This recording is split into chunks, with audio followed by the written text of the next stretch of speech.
Good morning everybody. અભય, અવાજ આવે છે? हाँ साहब आ रहा है। Okay fine. मिस परमार, आवाज आ रही है? हाँ सर आवे છે। पवन कुमार शाह. यस सर आवे। Okay okay fine. आपकी तबीयत ठीक हो गई? हाँ सर ठीक है। Okay fine. So let us begin our session. Okay, it is almost 11:35. So as I mentioned earlier, there are basic instructions for all of you that you need to take care extraordinary care of your health, because right now we are facing a very worst pandemic situation right now. So there are total 86,000 cases per day. So I urge you to stay at your home and stay safe. Do not go outside the house without any kind of specific reason. मैं आपको यह suggest कहता हूं कि आपको अपने घर में ही रहना है, क्योंकि हम जो है वो सबसे खराब परिस्थिति में है अभी पेंडेमिक के. ठीक है. तो जब मैं आपको एग्जांपल देता हूं, जब हमारे यहाँ एक केस था या फिर 20 केस थे, तब हमने पूरा कंट्री लॉक कर दिया था, है ना. लेकिन अब जब हर रोज 86,000 केसेस आ रहा है तो सब खुले में घूम रहे हैं. ठीक है. तो इसीलिए मैं आपको कहता हूँ आपको घर पे रहना है. ठीक है. और अपनी तबीयत जो अपनी हेल्थ जो है उसका खास ख्याल रखना है. ठीक है. तो ये आपके हेल्थ के लिए अब सबसे अच्छा रहेगा कि बिना किसी वजह से आप अपने घर से बाहर ना निकले. और घर पे रहने को मैं आपको बोल रहा हूँ तो आपको ऐसा सोचना है कि घर पे रह के मैं अपने आप खुद खुद को कैसे इम्प्रूव कर सकूं. ठीक है. तो which are the skills that I required when I pass this diploma civil engineering. तो ये भी आपको ध्यान रखना है. ठीक है. तो सिविल इंजीनियरिंग जब आपका खत्म होगा डिप्लोमा का, तो मैं कैसे, मेरे पास कौन सी स्किल्स होनी चाहिए ताकि मैं रेडी टू मार्केट में उसमें सरवाइव कर पाऊँ. तो आप घर पे रह के ऐसा नहीं है कि खाली बैठना ही है. ठीक है. और सोशल मीडिया कर लिया. आपको जो है अपना टेक्निकल नॉलेज भी बढ़ाना है, चाहे जैसे भी. ठीक है. आप बुक परचेस कर लो या फिर किसी भी फैकल्टी से आप पूछ के अपना टेक्निकल नॉलेज बढ़ाने के लिए कौन सी बुक्स चाहिए, रेफरेंस बुक चाहिए, वो आप पूछना. ठीक है. कोई भी सब्जेक्ट में. ताकि क्या है कि अल्टीमेटली ऐसा ना हो कि आपको ये घर पे रहने का अच्छा चांस मिला है और आप कुछ टेक्निकल स्किल ही एनहांस नहीं कर पाए. एवरी मंथ आपको मैं सजेस्ट करता हूँ, एवरी मंथ आप में 3 टेक्निकल स्किल ऐड होनी चाहिए. That is the main criteria for enhancing the technical skills. So these are the few general instruction for all of you. Please stay at your home, enhance your technical skills, and take extra care of your health. Not only you but your family member also. क्योंकि आपको अगर कुछ होता है, corona होता है, तो आप उससे बाहर निकल जाओगे because you are a young. लेकिन आपके परिवार में जो दादा दादी है उसको इजीली अफेक्ट करता है एज पर पर्टिकुलर सर्वे. तो आप तो बच के निकल जाओगे, लेकिन आपके जो फैमिली मेंबर है उसको काफी तकलीफ होगी. सो बेटर है कि आप घर पे ही रहे. ठीक है. Because 86,000 cases is a very big amount. ठीक है. हमारे पास उतने बेड्स भी नहीं है, हमारे पास उतने हॉस्पिटल्स भी नहीं है जो पर डे 86,000 पेशेंट को समा सके.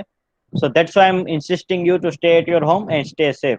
Okay, so this is for your kind information. And now let us begin our main actual content, that is our construction technology subject. देखिए हर कोई जो है वो आपको ये इंस्ट्रक्शन नहीं बोलेगा, है ना. आपको क्या करना होगा ये आपको मालूम होना चाहिए. सो that is the basic important thing.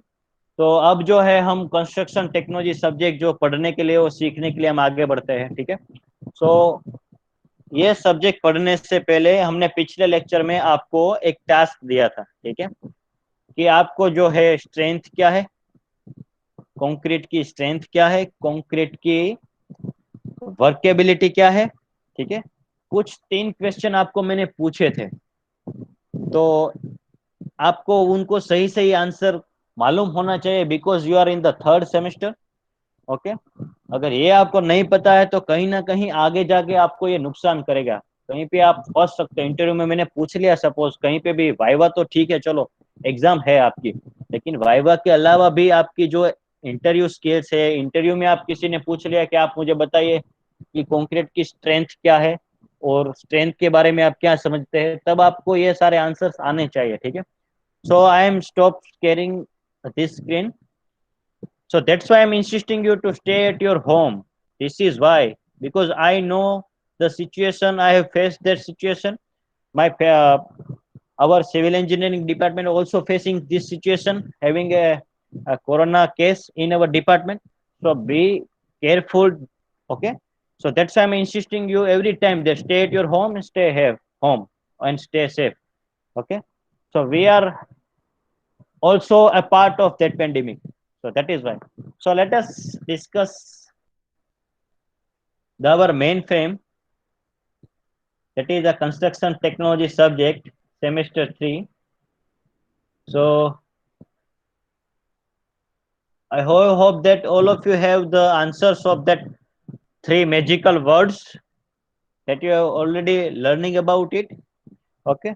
So just refreshing your knowledge, what we have learned in the previous lecture, that is unit number 6, construction sequence for the other structures. Your mid-sem exams are also coming, so you need to prepare for that also.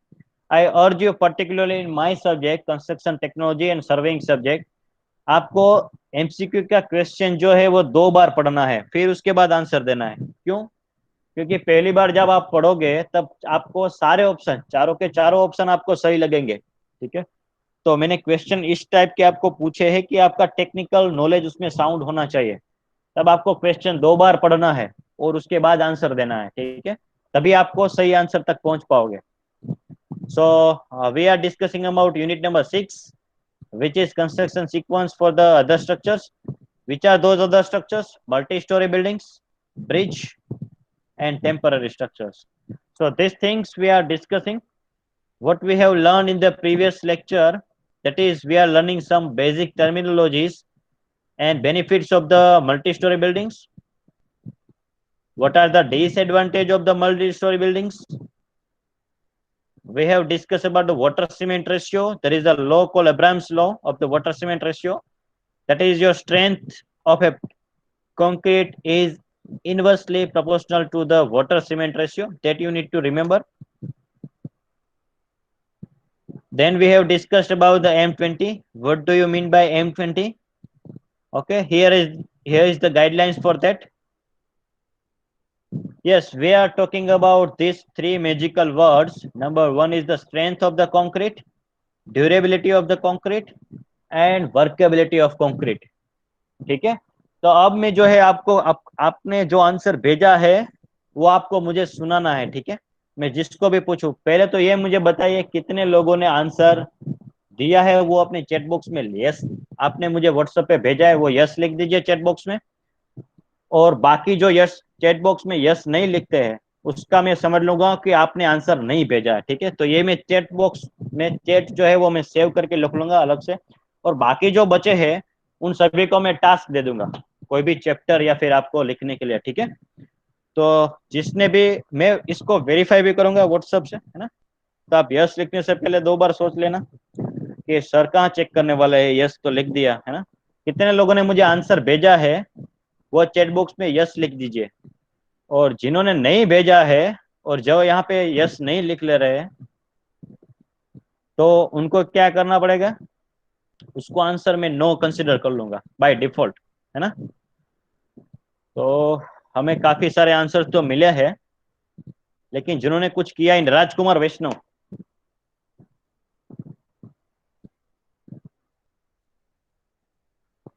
Rajkumar Vaishnav is there?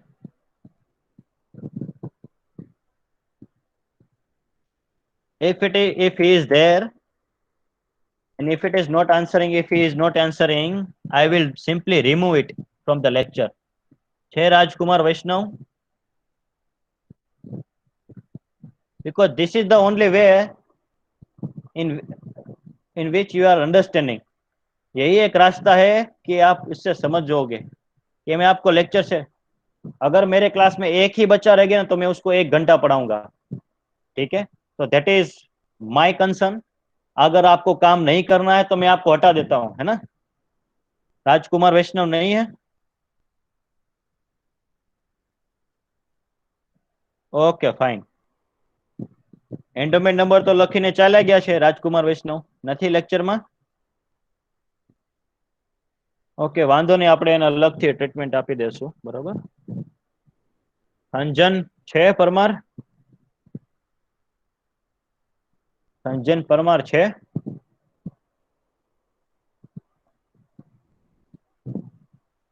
Okay, એને પણ આપણે, કારણ કે આ એવા પ્રકારના માણસો છે કે જેને કઈ ખબર જ નથી પડતી, હે.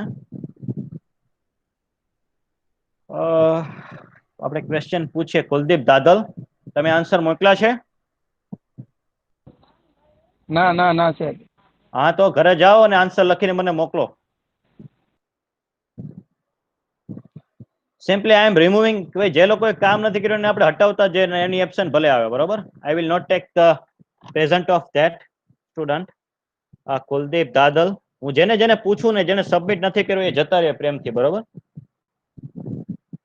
ઓકે આઈ એમ આસ્કિંગ, મારા કન્સર્ન લીધા પછી કુસાઈ હજારી લેફ્ટ થઈ ગયા. ઓકે, લેફ્ટ ના થતા હું પૂછું અને લેફ્ટ કરું, રિમૂવ કરીશ, લેફ્ટ ના થતા, બરોબર. કુસાઈ હજારી. ઓકે, કેવલ દવે, તમે આન્સર આપ્યો છે મને? હા સર, હા, શું વોટ્સએપ આપ્યો છે? Peak yes. મોકલો છું sir. Okay, read out that answer. Sir એક મિનિટ સર, ગોતું. હા હા હા, જોઈ લો. વોટ્સએપ માંથી જોઈને આન્સર આપો તો પણ પ્રશ્ન નથી. હા સર, એક જ minute. I don't have any problem regarding this, but I want a quality work. That is my concern. જે લોકો મને આન્સર નહીં આપી શકે અથવા તો નથી મોકલ્યો એને હું રિમૂવ કરી દઈશ આ લેક્ચરમાંથી. ઓકે, સો ધેટ ઇઝ, અને બની શકે આવતા 5 લેક્ચર પણ એ ના અટેન્ડ કરી શકે, હા. અને મે બી એવું પણ બની શકે મિડ સેમ એક્ઝામ પણ ના આપી શકે. સો ધેટ ઇઝ ધ પોઈન્ટ. કેવલ? હા સર. હા, વાંચીને બતાવો. હા સર, એક minute. I am also verifying your answer in my mobile phone also. So let us check it out what you are doing.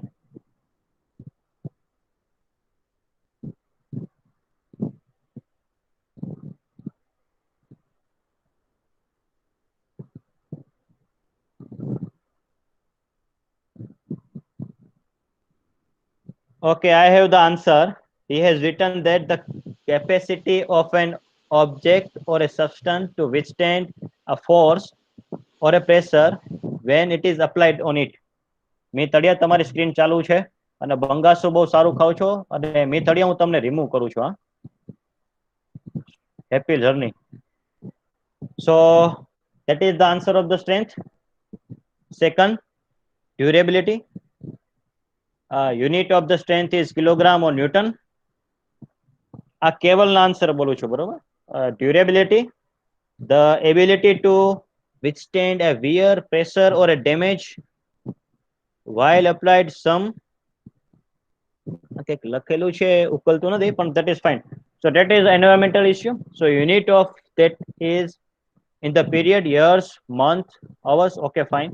And workability, workability means the ability or the quality or being workability. શું લખેલું છે ભાઈ? Workability નો ખોટો answer છે. The unit is not sure sir. Okay fine. ચલો વાંધો નહીં, answer તો આપેલા છે. that is your plus point. Any other?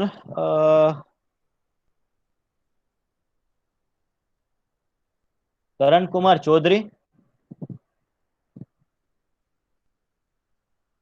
Karan Kumar Chaudhary,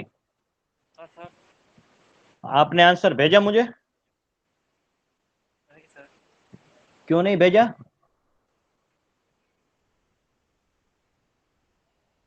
आपको क्या मुझे अलग से इनविटेशन देना पड़ेगा चौधरी साहब? हाँ, नहीं सर। तो अभी मैं आपको रिमूव कर रहा हूं, आप मुझे आंसर भेजिए, तब तक मैं आपको नहीं आने दूंगा क्लास में. अभी आपके पास टाइम है, आप मुझे भेजिए, ठीक है. और आपको उसके बाद मैं एक लेक्चर अटेंड करने दूंगा, अभी मैं आपको रिमूव करने दूंगा। ठीक है, आपको काम नहीं करना है तो आप घर पे ही रहिए, ठीक है।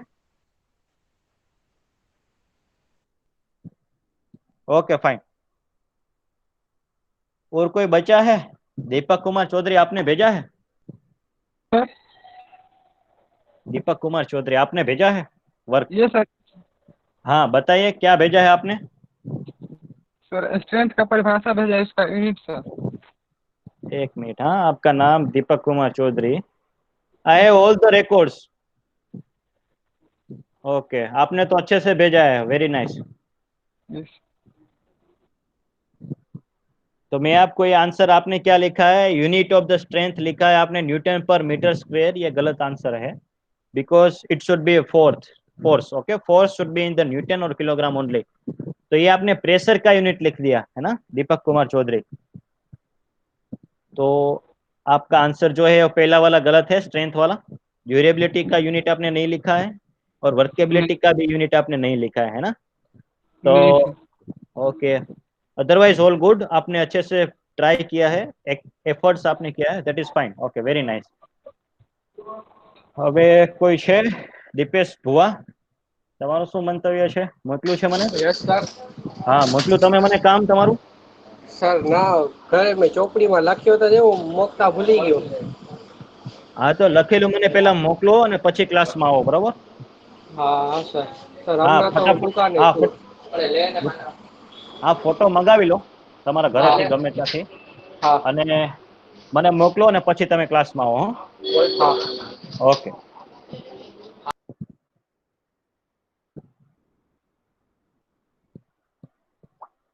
રાજકુમાર વૈષ્ણવ આવી ગયા છે, સરસ, ચલો વેલકમ રાજકુમાર. તમે મને યસ વર્ક સર. મોકલ્યું છે? હા વર્ક મોકલ્યું છે? હા સર, વોટ્સઅપ કર્યું તમને. ઓકે જોઈ લઈએ શું આન્સર હતા, મને બોલો. Vote is your answer? Okay સરસ, મહેનત તો સારી કરેલી છે, આમાં દેખાય છે, મારી સ્ક્રીન પાસે છે, બરોબર. સો very nice work. Multi story building ના ડિસએડવાન્ટેજ લખેલા છે, વેરી નાઇસ. વર્કેબિલિટી વિશે લખેલું છે. ઓકે ઓકે, આ તમે જાતે લખ્યું છે કે ક્યાંકથી આપણે કોપી પેસ્ટ વાળું છે, ગૂગલ માંથી જોઈ જોઈને, રાજકુમાર? હા સર, થોડુંક મેં પોતે લખ્યું, થોડુંક રેફરન્સ ઓકે ફાઇન, ગૂગલ નું. સરસ, ચલો વાંધો નહીં. So all good, चलो वांधो नहीं। Let us check it out for the our main content. ठीक है, बीच बीच में मैं क्वेश्चन आपको पूछता जाऊंगा, आपको मुझे आंसर देता जाना है, ठीक है। तो सबसे पहले हम जो है ये, these are the three magical word of the civil engineering. आपको ये पता ही होना चाहिए कि सबसे पहले स्ट्रेंथ क्या है ना, कोई भी मटेरियल की स्ट्रेंथ क्या है, प्रेशर क्या होता है, ठीक है, ड्यूरेबिलिटी क्या है, और वर्केबिलिटी क्या है। तो ये तीन चीज जो है आपको अच्छे से कॉन्सेप्ट जो है आपको समझना ही पड़ेगा, है ना। उसके बाद आप आगे पढ़ पाएंगे, और आगे जो है किसी भी कॉन्सेप्ट के बारे में आपको समझ आएगा, ठीक है। So let us try to understand this.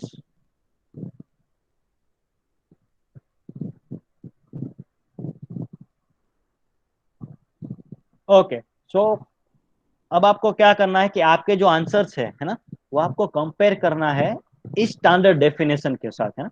आपने कहीं गूगल पे जाके सर्च आउट किया होगा, है ना, फिर आपने कुछ बुक में जाके देखा होगा। तो अल्टीमेट थिंग इज आपको एक्सरसाइज करनी है, और वो एक्सरसाइज स्टैंडर्ड होनी चाहिए, ठीक है। तो that is here are your standard answer for that. Strength, आप स्ट्रेंथ किसको कहेंगे? So the concrete must be strong enough to resist the impose load safely without fracture. तो अगर आपने सेफ्टी वर्ड नहीं डाला है तो आप डाल दीजिए अपने नोटबुक ने अंदर, नोटबुक के अंदर। तो आपको जो मटेरियल है, जो भी कंक्रीट है, आपका स्ट्रॉन्ग होना चाहिए, और वो लोड जो है वो रजिस्ट कर सकता, तो करना चाहिए। लेकिन कैसे करना चाहिए? वो सेफली। अब आपको सेफ्टी के बारे में पता है, ठीक है। तो सेफ्टी की डेफिनेशन क्या होगी कि कोई भी चीज जो है अगर किसी एक्सपोजर कंडीशन में आती है तो वो सेफ रहनी चाहिए, ठीक है। So that is the definition of the safety.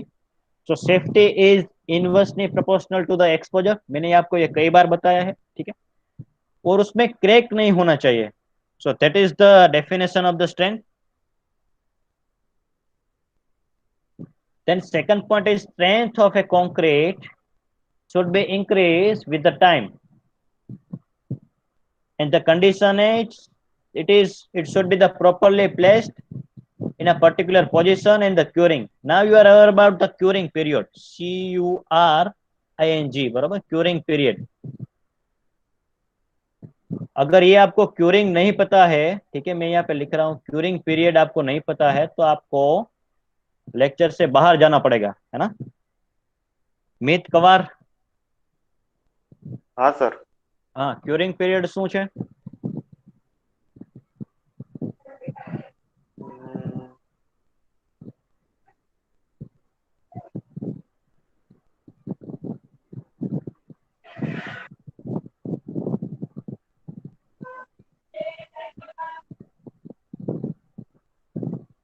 You don't have an answer, so simply say me no. I will give you the time. I am giving you 1 minute time. Just think about it. What do you mean by curing period? Prasid Chawda. Sir એકવાર repeat કરજો ને, voice cut થતો હતો તમારો. હા sir. Okay. Okay, fine. Prasid. હા sir. What do you mean by curing period? Curing Sir. period શું છે? Hello sir. हाँ, मीत कवार, हाँ बोलो. सर આપણે કોન્ક્રીટ સ્ટ્રક્ચર ને હે ને ક્યુરિંગ પીરિયડ કહેવાય। हाँ, એટલે સર જેમ કે આપણે કોઈ નવું સ્ટ્રક્ચર કરીએ હે તો એ જે એને જે વાર લાગે ને આમ સરખું આમ શું કહેવાય એટલે આમ પેલું એટલે આમ ટાઈમ કહેવાય ક્યુરિંગ પીરિયડ એટલે કે એકાદો આમ ટાઈમ કહેવાય જેમાં છે ને એ જે સ્ટ્રક્ચર હોય ને જે કોન્ક્રીટ હોય ને એ આમ ક્યોર થાય એ રીતે। ઓકે. મીત તમારું શું કેવું છે કવાર? સર આપણે જાણે કે આપણે કાંઈ કન્સ્ટ્રક્શન કર્યું હોય કોન્ક્રીટ નું, એને આપણે પાણી પાય એના માટે Yes, ટાઈમ લેતા હોય ને। Exactly, yes, you are right. तो आप सभी को ये पता होना चाहिए। अगर ये आपको वर्ड ही नहीं पता, क्यूर्ड, है ना, CURED, तो ये कहाँ पे कनेक्ट होता है ये आपको पता ही नहीं है, तो आप ये सेंटेंस समझ ही नहीं पाओगे, है ना। So that is the main concept. Curing period ये होता है कि आप कोई भी बिल्डिंग बनाते हो या स्ट्रक्चर बनाते हो, तो आप उसको पानी का छिड़काव करते हो, है ना। अगर रोड बनाते हो तो उसमें भी आप पानी स्टोर करके रखते हो, तो वो क्या होता है, वो कितने टाइम तक आपको रखना है ना, पानी कितनी टाइम आपको छिड़काव करना है, या फिर कितनी बार आपको कितने टाइम तक आपको सस्टेन करना है, तो उसके लिए आपको क्यूरिंग पीरियड की जरूरत होगी। और वो जैसे जैसे आप क्यूरिंग पीरियड बढ़ेगा वैसे वैसे आपकी कंक्रीट की स्ट्रेंथ भी बढ़ेगी, है ना। आपको अब कुछ लिमिट तक आपको वो सस्टेन करना है। अगर आपने कम पानी दिया, ठीक है, तो आपकी स्ट्रेंथ पे अफेक्ट होता है। अगर आपने ज्यादा पानी दे दिया तो भी अफेक्ट होता है। तो आपको वो जो लिमिट जो है, वो रेंज जो है, वो क्रॉस नहीं करनी। सो that is the main important aspect of a strength. आप समझ में आया? दीपक कुमार चौधरी, समझ में आया? સર आपको समझ में आ रहा है? Yes sir. Okay, fine. Anuj Kachoriya, તમને ખબર પડી?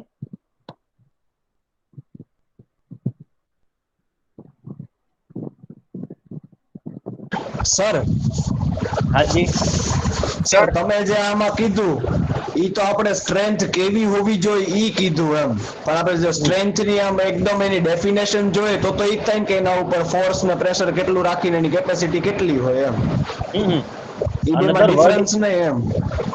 એટલે આ તો એનો ટૂંકમાં કહેવાય ને એક મેઇન પોઈન્ટ કહેવાય કે ભાઈ આ કેટલી સ્ટ્રેન્થ હોવી જોઈએ એમ, તો એ બેમાં કઈ ડિફરન્સ નહીં એમ, આ મને બંનેમાં, કન્ફ્યુઝન છે એમ। હા, બંનેમાં ડિફરન્સ છે જ। તમારું માઇક મ્યુટ કરી દો પહેલા। Sorry sir, sorry. સર એકવાર રિપીટ કરજો ને, મારા એરિયામાં શું નેટવર્ક પ્રોબ્લેમ છે ને તો સરખું સમજાણું નહીં। हाँ, I am repeating that. So ultimate thing is strength कोने कहेवाय? What do you mean by strength? And what are the related points that you need to keep in mind for a particular concrete strength, है ना।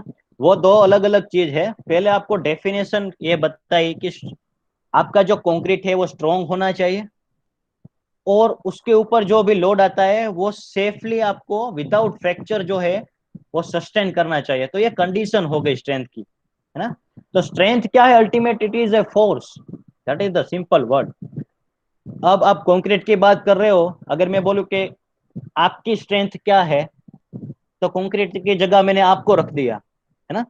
तो आपकी strength क्या है कि आपके ऊपर जितना भी प्रेशर आ रहा है, जितना भी लोड आ रहा है, वो आप सस्टेन कर पाते हो, तो आप स्ट्रेंथेबल हो, है ना, आपकी स्ट्रेंथ अच्छी है।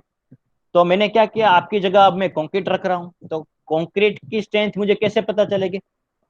ऐसे पता चलेगी जब मैं उसके ऊपर फोर्स अप्लाई करूंगा और वो सेफली वो सस्टेन कर पाता है कि नहीं कंक्रीट, तभी मुझे पता चलेगा कि ये स्ट्रेंथ जो है कंक्रीट स्ट्रेंथेबल है कि नहीं। ठीक है।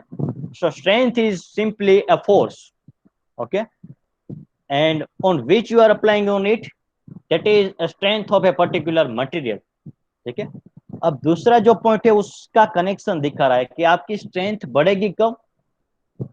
आपकी स्ट्रेंथ तब बढ़ेगी जब आप कंक्रीट को अच्छे से प्लेस करोगे, अच्छे से मिक्स करोगे, अच्छे से ट्रांसपोर्ट करोगे और उसका क्यूरिंग पीरियड का आप ध्यान रखोगे। तब आपको जितनी रिक्वायरमेंट है उतनी स्ट्रेंथ आपको मिलेगी। समझ में आया मनन? ख्याल आयो? તો સર એનો એનો યુનિટ એ ન્યૂટન પર મીટર જ થાય ને કે કેટલી સ્ટ્રેન્થ આપણે દઈ છીએ તો એ તો ન્યૂટન પર મીટર માં જ જોતા હોય ને આપણે. नहीं नहीं नहीं नहीं नहीं, see, strength is nothing but that is your force. So what will be the force unit? That is sir the unit of the resistance of concrete. Force ને એમ કે કેટલું રેઝિસ્ટ हाँ, કરી શકે છે એમ yes yes કેટલી કેપેસિટી છે એમ. yes yes. So unit of the concrete strength should be in kilogram or newton. Okay, so that is the important thing. Second point is durability. આમાં કોઈને ડાઉટ છે સ્ટ્રેન્થ માં? એનીબડી? સર તો એનો unit શું આવે? Newton or kilogram. Okay sir. Okay, say in on the concrete cube you are testing a compression test. Okay, so there are two types of the words are there, strength and pressure. तो તમે જે apply કરો છો concrete cube ઉપર, that is you are applying a force in a particular area. Are you getting this or not?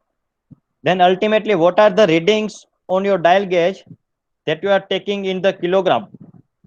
Okay, so that is the compression force you are applying on the concrete cube, and that will give you a concrete strength. Okay, and after that you are converting that strength, that is your kilogram per meter square or centimeter square, that is the unit of the pressure, how much pressure that can a concrete handle. Okay, so that is the case. Now second word is you can write down and you can compare this answer with your answers so that you can get the exact definition or exact concept of a particular word. Okay, now second point is durability. Okay, so majority of you are aware about it. It is the property of a concrete by which when I talking about the durability of a timber, you need to replace a word from concrete to the timber. So it is the property of a concrete by which it can resist the action of the disintegration or the decay, particularly weather effect. ठीक है। अगर आपके घर में steel है, steel road, या हम side पे स्टील पे काम कर रहे हैं, तो वो क्या होता है, कोरोजन होता है, कोराइड होता है, उसको धीरे धीरे जंग लगने लगता है। तो वो जंग का जो इफेक्ट है वो वेदरिंग इफेक्ट में आएगा। क्यों हो रहा है वो जंग? क्योंकि हमारा टेम्परेचर जो है, वो ह्यूमिडिटी, वो सब जो चेंज होता जाता है daily, monthly, yearly. So that's why it is there is a weathering effect and there is a disintegration. Okay, disintegration is nothing but वो आप अलग अलग छोटे छोटे पार्ट्स में बंटता जाता है, ठीक है, डिस्ट्रीब्यूट होता जाता है। So that is the disintegration. So simply durability is against the weathering effect, it is the resistance of the weathering effect. तब जब मैं आपको इंटरव्यू में या फिर वाइवा में या फिर कहीं पे भी आपको क्वेश्चन पूछूं, तब आपको सिंपली 3 वर्ड कहना है, what do you mean by durability. अगर मैंने आपको एक क्वेश्चन पूछा तो आपको सिर्फ 3 वर्ड कहना है, it is the resistance against weathering effect. That is the perfect answer for that question. ठीक है, तो बीच बीच में जो भी मैं आपको क्वेश्चन पूछते जाता हूँ वो आपको नोट करने हैं, क्योंकि वो अल्टीमेटली आपको लॉन्ग टर्म में बेनिफिट करेंगे. ठीक है, majority due to the temperature and due to the improper mixing and compaction of a concrete. ठीक है, तो आपको क्या करना है कि ड्यूरेबिलिटी का यूनिट क्या रहेगा. May be it can be a day, in short A time period. Day हो सकता है, वीक हो सकता है, मंथ या फिर ईयर भी हो सकता है. ठीक है, ड्यूरेबिलिटी का अगर मैं बोलूं कि ब्रिज की ड्यूरेबिलिटी क्या है, अगर मैं उसको बोलता हूं कि 20 ईयर्स है, तो मैंने ब्रिज जो है स्ट्रक्चर का लाइफ स्पान दे दिया 20 ईयर्स. ठीक है, अगर मैं शॉर्ट टर्म बोलूं तो कोई भी एक ग्लास है, ग्लास की ड्यूरेबिलिटी कितनी है. ठीक है, so it will depend on the different factor. Okay, so definitely it is the less than a year. So that is the durability concept. Any doubt in this? Hello sir. Yes. Sir આ compaction એટલે Compaction. Compact Compaction is nothing but concrete ના 4 operation હોય ભાઈ. પહેલા તમારે એને mix કરવું પડે, મિક્સ કર્યા પછી તમારે કોમ્પેક્ટ કરવું પડે. કોમ્પેક્ટ એટલે શું છે કે ભાઈ જે એની વચ્ચે હવા હોય, એર હોય, એને આપણે રિમૂવ કરવી પડે. તેના માટે આપણે ટેમ્પિંગ કરીએ. ખ્યાલ આવ્યો? રોડ થી ટેમ્પિંગ કરીએ કે જોયું જ નથી તમે? ના જોયું છે સર. ઓકે, પહેલા આપણે મિક્સ કરીએ, પછી એને કોમ્પેક્ટ કરીએ, કોમ્પેક્ટ કર્યા પછી એને ટ્રાન્સપોર્ટ કરીએ, ટ્રાન્સપોર્ટ કર્યા પછી એને આપણે સુટેબલ જે જગ્યાએ આપણે પ્લેસ કરવાનું છે ત્યાં કોન્ક્રીટને પ્લેસ કરીએ અને અલ્ટિમેટ આપણે એને ક્યોર કરીએ. So these are the operation of the concrete. First semester civil engineering material. Okay okay sir. Okay fine. So that is the second word and ultimate and last word is workability. So છે હવે આપણે શું કરીએ કે ભાઈ workability છે ને એટલે વર્કને રિલેટેડ હોવું જોઈએ. It is not like that. તમારે પ્રોપરલી એને ટેકનિકલ વેમાં આન્સર આપવો પડે. Okay, if you have any kind of doubt. हाँ जी, ड्यूरेबिलिटी का सर यूनिट क्या होगा? क्या ड्यूरेबिलिटी का यूनिट? हाँ वही मैंने बताया ना, ड्यूरेबिलिटी का यूनिट जो है वो आपका टाइम होगा, है ना. कोई मटेरियल जो है वो 5 साल टिका रहता है ना, वेदर के अगेंस्ट. कोई मटेरियल जो है 20 साल टिका रहता है. कोई मटेरियल ऐसा भी है जो 1 महीने में ही खत्म हो जाता है ना. तो that is the time unit is the time. आप डे लिख दो, वीक लिख दो, ईयर लिख लो, मंथ लिख लो, है ना. तो that is the unit. Clear? Okay sir. Sir हाँ, कौन? अंकित मिश्रा सर बोले कि सर करण सर ज्वाइन होने के लिए बोल रहे हैं सर. वो फिर से करण. हाँ, क्यों करना है उसको? बोला कि सर मेरा वर्क जो है ना वो भेज दिए हैं सर के पास. हाँ तो आ जाए, उसमें क्या बड़ी बात है, आ जाए क्लास में. बोला है कि नहीं सर आप लॉक किए हैं उसको? लॉक नहीं किया है मैंने, लॉक नहीं किया है. वो आ सकता है, कभी भी आ सकता है, कभी भी जा सकता है ना. लॉक नहीं किया है मैंने. Okay okay. So my class is always open for those who want to wants to learn. Okay, अगर आप सीखना चाहते हो तो आप 12:30 का लेक्चर खत्म हो रहा है तो आप 12:15 पे भी आओगे तो भी मैं अलाउड करूंगा. लेकिन द मेन कंसर्न इज आप कुछ सीखना चाहते होना चाहिए. सो दैट इज माय कंसर्न, है ना. अलाउ करूंगा, आप जा सकते हो, आ सकते हो, लेकिन जो है आपको कुछ आना भी तो चाहिए, है ना. So that is my concern. So next is our workability. So ખાસ બધા લોકોએ આ डेफिनेशन અત્યારે તમારી नोटबुक में લખી જ લો. आगे आपको ये अपने नोटबुक में लिखना ही है, क्योंकि आपको मेजोरिटी कोई आपको पता ही नहीं है कि ये वर्केबिलिटी क्या है. ठीक है, तो ये आगे का जो मेन सीक्वेंस समझने के लिए ये वर्केबिलिटी आपको बहुत काम आएगी, ठीक है। तो मैंने आपको जैसे बताया कि कंक्रीट के जो है वो 5 ऑपरेशंस होते हैं। सबसे पहले क्या करना होता है, आपको मिक्स करना होता है।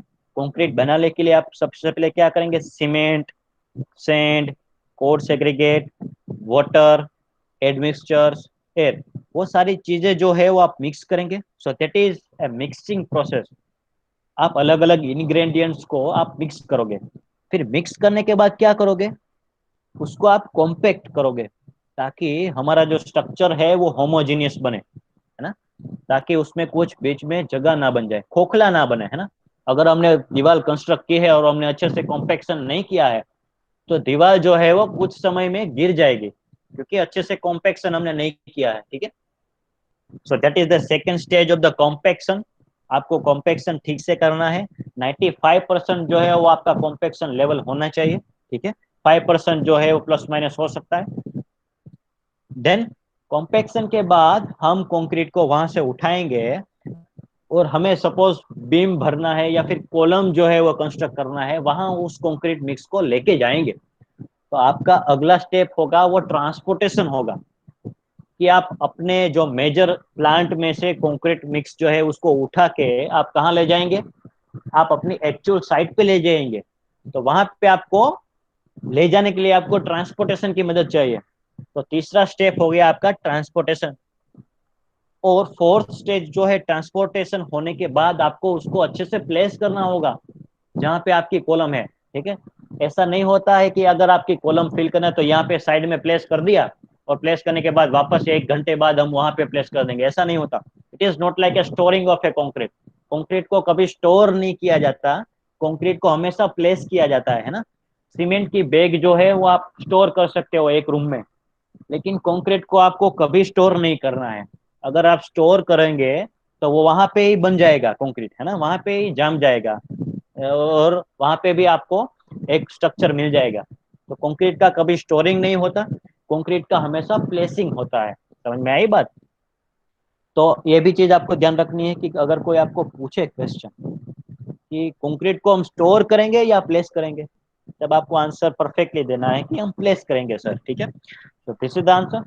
और प्लेसिंग के बाद आपको वापस से क्या करना होता है, कॉम्पैक्शन करना होता है। और कॉम्पैक्शन होने के बाद आपको उसको फिनिश सरफेस देना होता है। So this is the 5 steps. Number 1 mixing, second one is compaction, third one is placing in a sense of first transportation, then placing, then once again compaction, finishing and curing. So these are the steps that you need to require to understand. अब जो है आपको ये process समझने के बाद आपको workability समझ में आ जाएगा, ठीक है। तो अब मैं आप ये रीड कर रहा हूँ, ठीक है। सर हाँ जी। સર આ સ્ટોર કેમ ન કરી શકે એ પાછું કહેજો ને સર આ કોન્ક્રીટ કોણ છે કેવલ કેવલ? હા મિત્ર, સર સિમેન્ટ હોય, સિમેન્ટ, બરોબર, હા હા, તમને તમારી ભાષામાં સમજાવું। સિમેન્ટ તમે ઠેલી લઈ આવ્યા ઘરે, બરોબર, હા સિમેન્ટ બેગ, અને તમે એને બહાર વરસાદમાં મૂકી દીધી, બરોબર, તો હા શું થાય? સર હા, તો જામી શું જાય થાય? ગઠ્ઠો જામી જાય। તો હા સિમિલરલી કોન્ક્રીટને તમે સ્ટોર કરવા માટે મૂકો ને તો એ જામી જાય ત્યાં ને ત્યાં। એટલે શું થાય, તમારે જે જગ્યાએ યુઝ કરવાનું હતું કોન્ક્રીટ એ જગ્યાએ તમે યુઝ નહીં કરી શકો, કારણ કે તમે તો કોન્ક્રીટ તો જામી ગયું।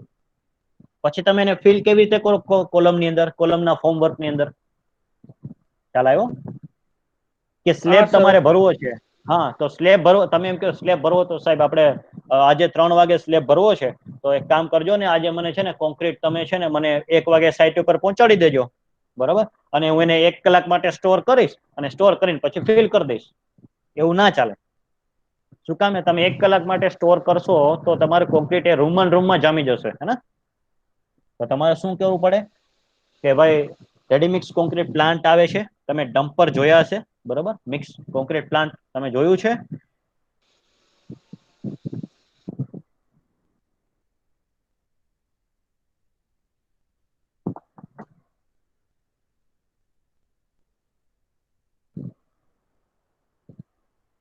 तो आपने ये इमेज तो देखा ही होगा, रास्ते पे जा रहा होगा, ठीक है। तो ये हाँ जो सर इमेज है, હા, આ શાના માટે છે કે ભાઈ આપણે એને ઓન ધ સ્પોટ આપણે પહોંચાડી શકીએ. હે હવે તમે જો આ રોટેશનમાં હશે, this dumper, this cylinder is in rotation, so we are doing two things at a time. Number one is we are transporting a concrete from one place to another place. Second one, we are mixing it with a certain rate. ठीक है, so that is the important point. तो इसीलिए हम concrete को store नहीं करते, हम concrete को प्लेस करते हैं. यहाँ पे भी हमने स्टोर नहीं किया है, हम मिक्स करते जा रहे हैं. रास्ते में जा रहे हैं तो हम क्या करते जा रहे हैं, मिक्स करते हुए जा रहे हैं.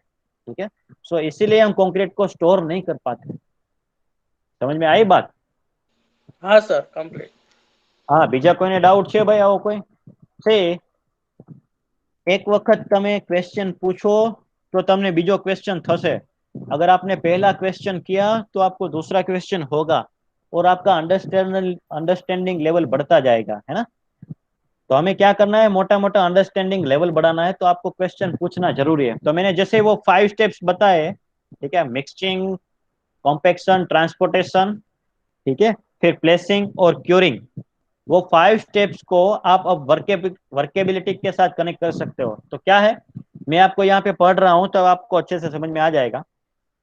So workability, it is the property of a concrete by which concrete can be easily mixed. ये आपको ध्यान में रखना है. मैंने बताया था ना, मिक्सिंग हमें करना होगा पहला स्टेप. तो आप आसानी से कैसे मिक्स कर सकते हो, वो वर्केबिलिटी है. दूसरा क्या है, आप कंक्रीट को आसानी से हैंडल कर सकते हो, वो वर्केबिलिटी है. आसानी से ट्रांसपोर्ट कर सकते हो, वो भी वर्केबिलिटी है. और आसानी से एग्जैक्ट पोजीशन पे, प्रॉपर पोजीशन पे आप प्लेस कर सकते हैं, वो आपकी वर्केबिलिटी है. तो मोटा मोटा क्या हुआ, it is a property of a concrete by which concrete can be easily mixed, easily handled, easy to transport and easy to placed. Okay, so this is the concept of workability. Are you getting this or not? समझ में आ रहा है? ये होती है आपकी workability. Are you getting this or not? भाई રાજકુમાર વૈષ્ણવ ખબર પડે છે? Yes sir. હા હા, તમે કેમ દર વખતે મીટિંગ માંથી લેફ્ટ થઈ જાઓ છો? સર મારે થોડોક નેટવર્ક ઇશ્યુ છે એટલે નેટવર્ક ઇશ્યુ તમને 12 ને 15 પછી દેખાય? હા સર, એટલે એમાં એવું છે કે મારું નેટ પતી ગયું, એટલે મારા મમ્મીનો ફોન લાવ્યો તો હું હોટસ્પોટ કરીને હું યુઝ કરું. Okay fine. सो हम कैसे आसानी से कंक्रीट को मिक्स कर सकते हैं, उसको हैंडल कर सकते हैं, उसको ट्रांसपोर्ट कर सकते हैं और उसको प्रॉपरली प्लेस कर सकते हैं, वो होती है वर्केबिलिटी. ठीक है, तो अब जो है मतलब कंक्रीट मिक्स में मैंने ज्यादा पानी डाल दिया है ना, तो अब मैं क्वेश्चन पूछता हूं आपको. उमेश कुमार. Yes sir. अगर मैंने कंक्रीट मिक्स में ज्यादा पानी डाल दिया है ना, तो उसकी वर्केबिलिटी ज्यादा होगी या कम होगी? अच्छे से समझ के बताइए मुझे. मैंने कंक्रीट में पानी ज्यादा डाल दिया है ना, तो वो कंक्रीट की वर्केबिलिटी ज्यादा होगी या कम होगी? सर वो तो अच्छे से मिक्स हो जाएगा, बट सर वो मेरा क्वेश्चन ये वो है जब हम वहां पे डालेंगे तो सर वो वर्केबल नहीं ना रहेगा सर. आप मुझे ये बताए हाँ या ना में बताइए. अगर मैं पानी ज्यादा डाल रहा हूँ, हाँ नहीं आंसर है. Okay, Khushi Rawal. Yes sir. हाँ, व्हाट इज योर ओपिनियन? એટલે કોન્ક્રીટમાં વધારે પાણી એડ થઈ જાય તો શું થાય એમ? તો એની વર્કેબિલિટી વધારે હોય કે ઓછી હોય? વધારે. Are you sure? ના સર, ઘટી જાય. સમજાવો મને, સમજાવો. ચલો હા તો શું કામે બોલો. જો હા એટલે કદાચ એવું હોઈ શકે કે સપોઝ કે અહીંથી ટ્રાન્સપોર્ટેશન ક્યાંક કરતા હોય ને પાણી વધારે હોય તો એ ફરતા એમ કે જ્યાં જામી ન જાય, અને ના તો કે પછી જ્યાં સાઈટ ઉપર મૂકીએ તો ત્યાં પછી પાણી વધારે હોય તો સ્ટ્રેન્થ કદાચ એટલી ન આપે એના ક્વોન્ટિટી પ્રમાણે. ઓકે, ઝાલા તમારું શું કેવું છે? What is your opinion? No sir, કારણ કે સર વધારે પાણી પડી જાય ને સર તે બરોબર વર્ક ન આપી શકે. નહીં, મારો કન્સર્ન એટલો છે, સ્ટ્રેન્થ અલગ વસ્તુ છે. હું તમને એવું પૂછું છું કે મિક્સમાં પાણી વધારે આપણે એડ કર્યું તો એની વર્કેબિલિટી વધારે ગણાય કે ઓછી ગણાય? That is the point. Strength અલગ વસ્તુ છે, સ્ટ્રેન્થને આપણે ગ્લાસ સાઈડમાં મૂકીએ. ચાલા સર ઓછી કહેવાય. પછી અનિકેત ઊંધાર, તમારું શું કેવું છે? સર અનિકેત વર્કેબિલિટી લગભગ ઇન્ક્રીઝ થઈ જાય, કારણ કે એની અંદર એગ્રીગેટ્સ ને એનું હોય ને એક્સ્ટ્રા વોટર થઈ જાય કોન્ક્રીટમાં, તો પછી ઈ આમ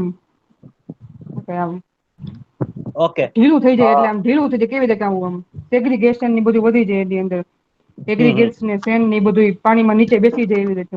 ઓકે, તો અલ્ટિમેટ આઉટપુટ શું મળે? એમની અંદર વર્કેબિલિટી વધારે હોય કે ઘટે?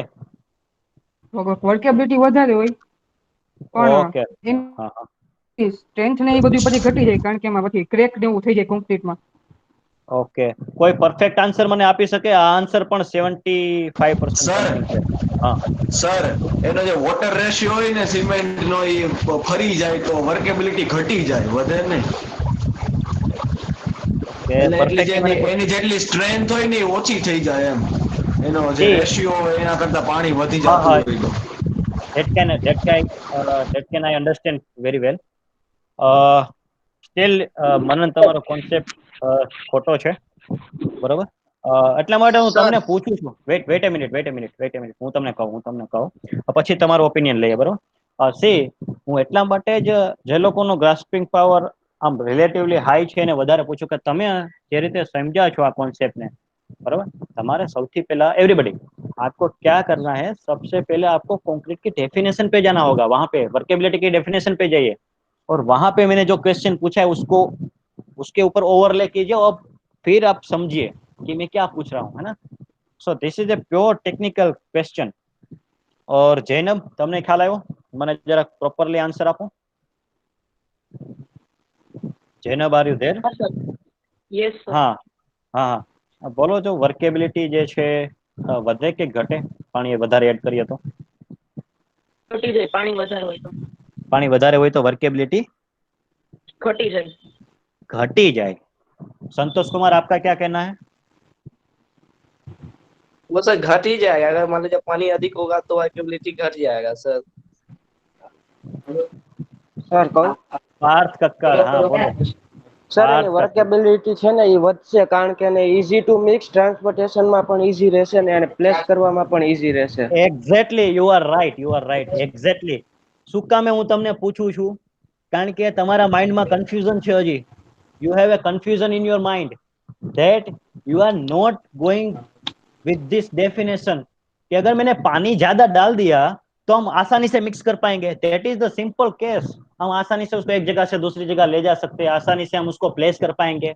वो अलग बात है कि पानी हमने ज्यादा डाला तो उसकी स्ट्रेंथ कम हो जाएगी. That is a point. But मैंने आपको जो क्वेश्चन पूछा है उसका ही आंसर देना है. अब डाउट હા તો क्लियर સર होगा. પણ વર્કેબિલિટી ઘટી જ જાય ને, સ્ટ્રેન્થ ઘટે તો.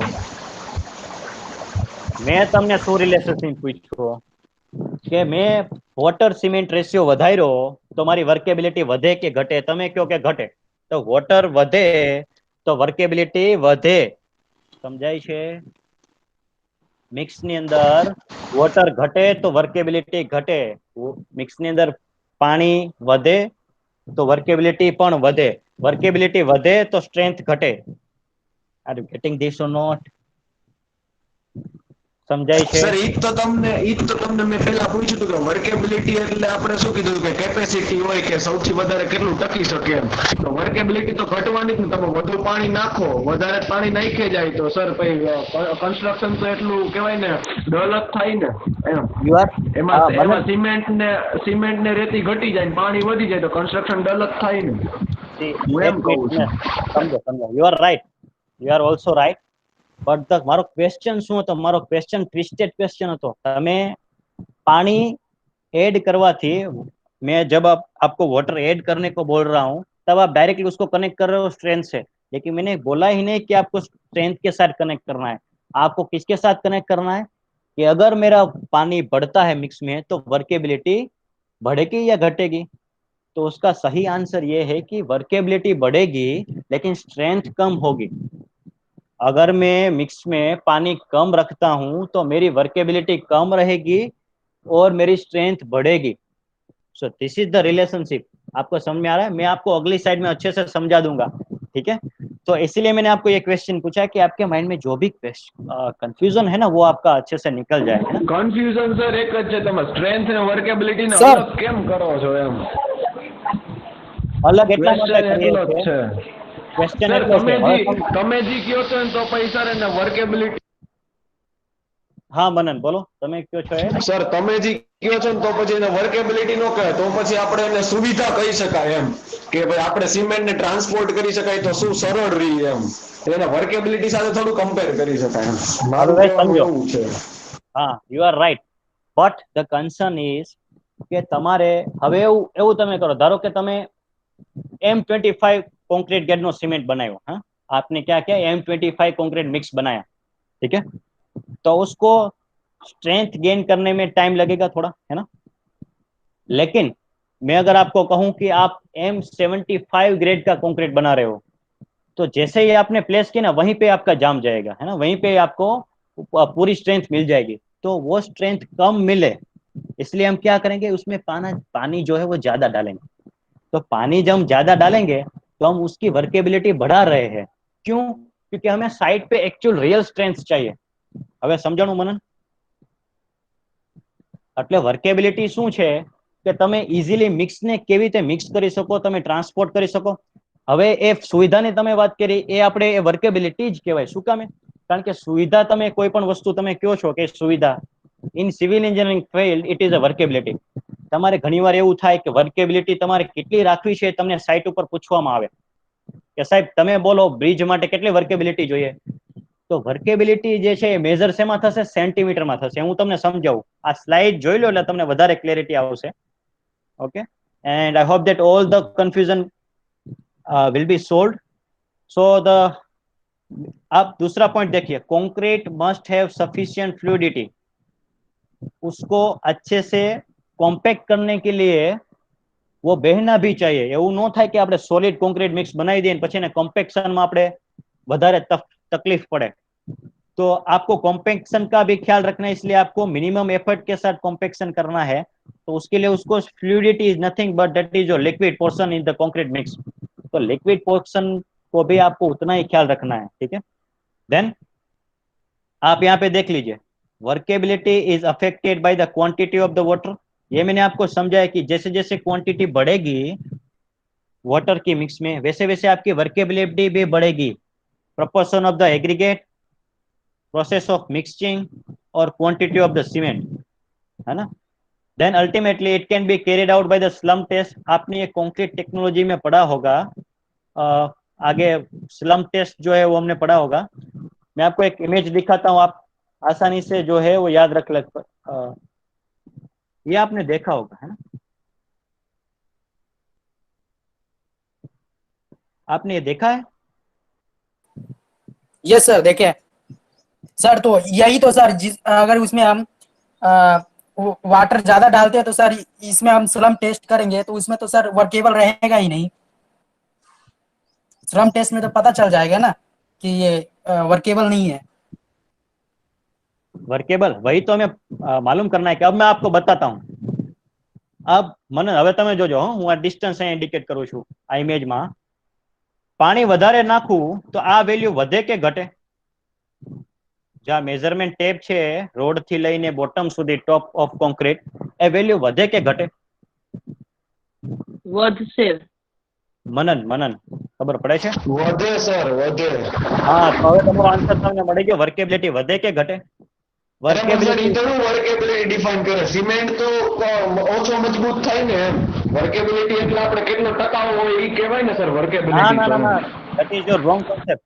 તમારો કોન્સેપ્ટ ખોટો. ટકાઉ કયું છે? ડ્યુરેબિલિટી છે.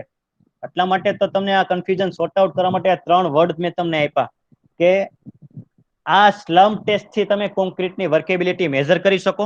એ સ્લમ ટેસ્ટની વેલ્યુ જે છે એ સેન્ટીમીટરમાં હોય. જેમ તમે પાણી વધારશો એમ આ જે છે એ માસ ઊભું નહીં રહી શકે. એટલે તમારે ટોપ થી લઈને કોન્ક્રીટના ટોપ સુધી, ટોપ બાર થી લઈને કોન્ક્રીટના ટોપ સુધી તમારું રીડિંગ વધારે આવશે. વધારે આવશે એટલે કોન્ક્રીટની વર્કેબિલિટી વધશે.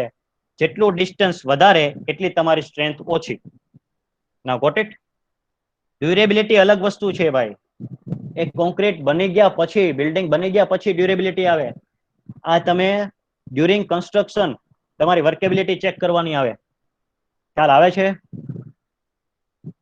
હજી કોઈ કન્फ्यूजन છે તો હું વધારે ટ્રાય करूं एक्सपर्ट समझावामा. आपको तो ये तो मालूम हुआ कि नहीं कि ये स्लम टेस्ट जो है वो हम साइट पे इस तरह से करेंगे, जितना सेंटीमीटर की वैल्यू ज्यादा उतनी कंक्रीट की वर्केबिलिटी ज्यादा आएगी. ठीक है, तो ये आपको अच्छे से समझना होगा. और अल्टीमेट जो है मैं आपको यही बता रहा हूं कि सबसे पहले आप ये स्लाइड समझ लेंगे तो आपको सबसे सर ज्यादा 1 मिनट सर. हाँ, जब हम स्लम टेस्ट करेंगे तो वहां पे कितना आना चाहिए मैक्सिमम सेंटीमीटर?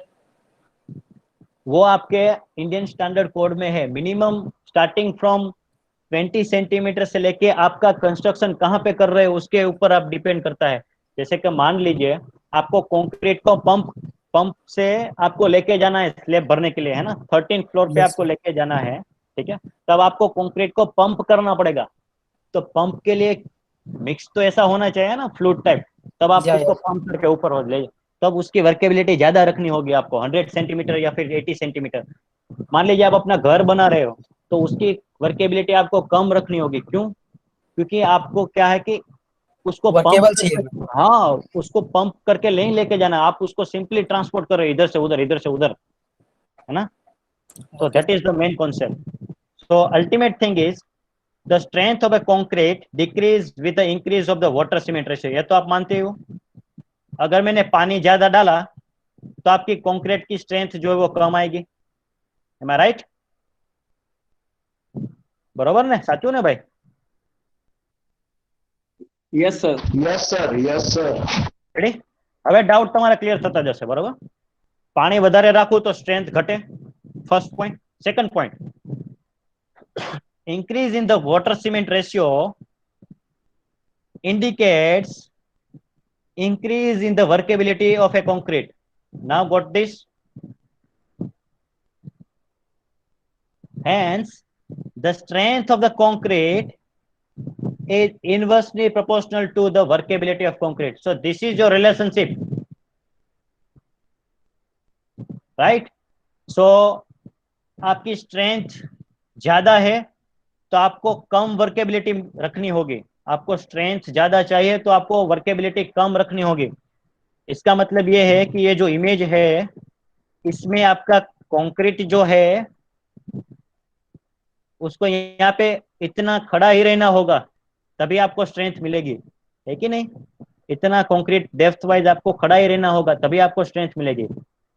लेकिन कभी कभार क्या होता है, हमें वर्केबिलिटी चाहिए. जैसे मैंने एग्जांपल दिया कि पंप करना हो आपको कंक्रीट को, तब आपको वर्केबिलिटी ज्यादा रखनी होगी. क्योंकि जब ड्यूरिंग द ट्रांसपोर्टेशन वो धीमे धीमे धीमे वो जो कंक्रीट मिक्स है वो स्ट्रेंथ गेन करता जाएगा. तो जब तक आप साइट पे पहुंचोगे तब आपको, जब आप साइट से निकले थे सोर्स से या प्लांट से, तब आपकी वर्केबिलिटी मान लीजिए 80 थी. ठीक है, और अब आप साइट पे कितनी चाहिए आपको? 40 चाहिए. तो मान लीजिए आपके प्लांट से आपकी साइट तक का डिस्टेंस जो है वो 100 किलोमीटर है. तो जब आप 100 किलोमीटर का डिस्टेंस ट्रैवल करके अपने प्लांट से आप साइट पे पहुंचोगे तब आपकी वर्केबिलिटी 40 हो जाएगी. ओके क्योंकि ऑटोमेटिकली कंक्रीट जो है अपना स्ट्रेंथ गेन करता जाता है। Am I right?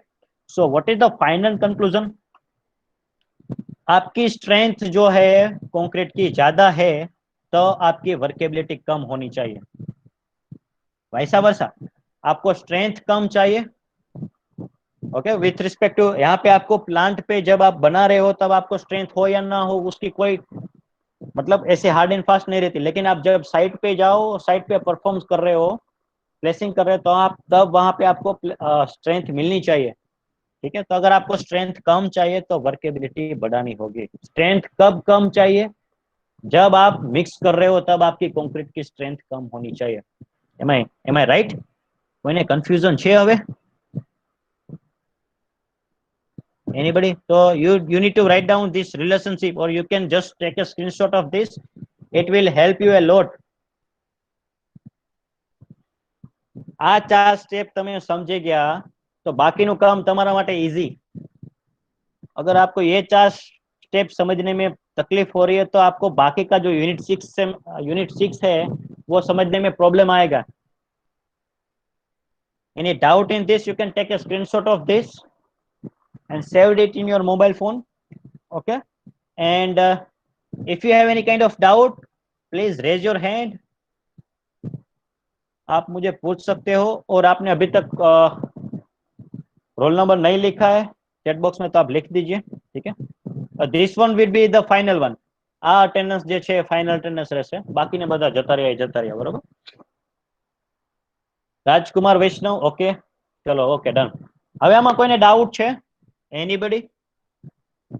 તો જો જે લોકોને હજી કન્ફ્યુઝન જેવું છે એ જરા શાંતિથી બેસીને વાંચજો આ સ્લાઇડ, અને પછી કન્ફ્યુઝન હોય તો મને ફોન કરજો, I will give you the answer. Okay, તો જે લોકોને ડાઉટ છે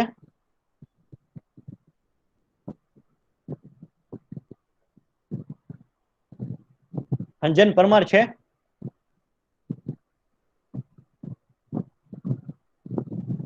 ઓકે, જે લોકોને ડાઉટ છે એ લોકો જ અત્યારે રે, otherwise they can live the meeting.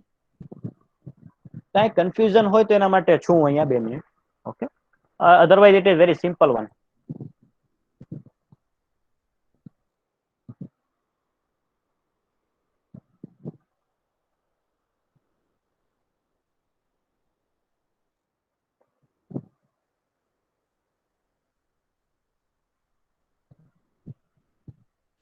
Hello sir.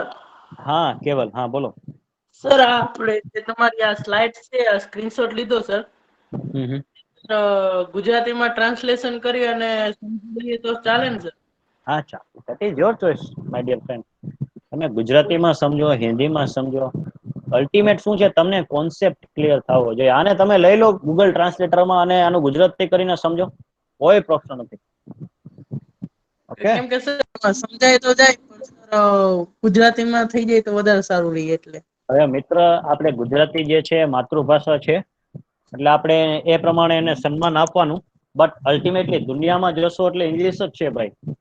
તમે ક્યાં હા સુધી એ તો છે સર। હા, ક્યાં સુધી તમે ઇંગ્લિશ થી ભાગશો? You are in the 3rd semester, તમારે આ ક્વેશ્ચન પૂછવામાં આવતો જ નથી। You must have to deal with the English. તમને ઇંગ્લિશમાં કોઈ પણ સેન્ટેન્સ આવે એ આવડી જ જવું જોઈએ। હા, તમે ક્યાં સુધી ભાગશો? ક્યાંક ને ક્યાંક તમારે ઇંગ્લિશ તો આવશે જ, એના વગર ચાલવાનું જ નથી મિત્ર। હા સર। હા બરાબર। ઓકે, પવન Kumar Shah, any doubt?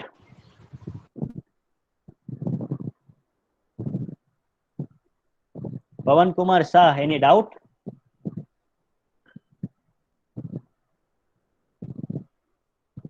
Okay fine.